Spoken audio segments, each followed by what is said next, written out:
Գյուրջան Կասկադ 60 ամիս փուլային վճարում բազմաթիվ առավելություններ։ Ողջույն սիրելի իմ նեմնիմցիներ,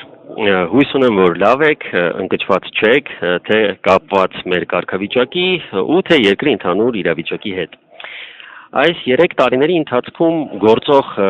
տկարամիտ իշխանությունները փորձել են անել հնարավոր ամեն բան իմ նեմնիմին փակելու եւ մեզ ապօրինաբար իզոլացնելու համար։ Ամեն անգամ, սակայն, մենք վերադարձել ենք ել ավելի ուժեղ եւ ավելի վճռական, այդ թվում իհարկե ձեր ցուցաբերած հսկայական աջակցության շնորհիվ։ Այս անգամ էլ բացառություն չի, ԱԱԾ-ի հերթական մասկի շոուն, այդ հակատերորիստական գործողություն հիշեցնող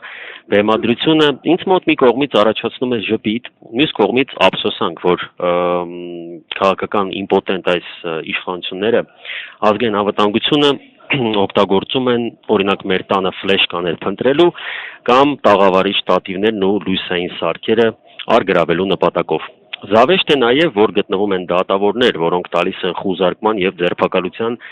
նման ակնհայտ ապօրինի թույլատվություններ, երկիրը վերածելով կրկեսի։ Մեր նախորդ կալանավորմամբ կապված մի շարք հեղինակավոր միջազգային կազմակերպություններ, ինչպիսիք են օրինակ Amnesty International-ը եւ Freedom House-ը ճանաչել են այդ ամենը քաղաքական հետապնդում, ուստի հիմա էլ կարելի է պնդել, որ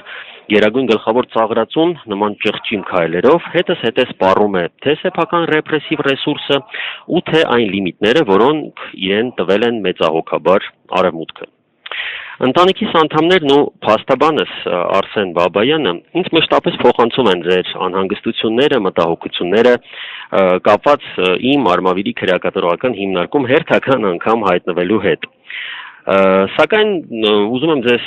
փոխանցել, որ նախ շնորհակալ եմ իհարկե եւ զգացված, բայց անհանգստանալու որևէ կարիք չկա։ Եկեք համարենք, որ ես եկել եմ եւս մեկ անգամ ծանոթանալու ՔՊԱ-ականների ապագա կեցավայրի պայմանների հետ։ Գիտեք, սրանց մոտալուտ վախճանը կարծում եմ չունի այլընտրանք, այնպես որ անհանգստանալու բան չկա, մի քիչ կհանգստանամ եւ ել ավելի մեծ եռանդով կվերադառնամ իմ գործունեությանը։ Պինդ եղեք, սատարեք, խնդրում եմ, մեր ընդհանուր հարթակին, մինչև կտեսնվենք ազատության մեջ։ Սիրում եմ բոլորիդ, հպարտանում եմ բոլորովդ, դե իսկ Նիկոլը շատ շուտով խոնարհվելու է արդարության առաջ։ Լավ մնացեք, մինչ հանդիպում։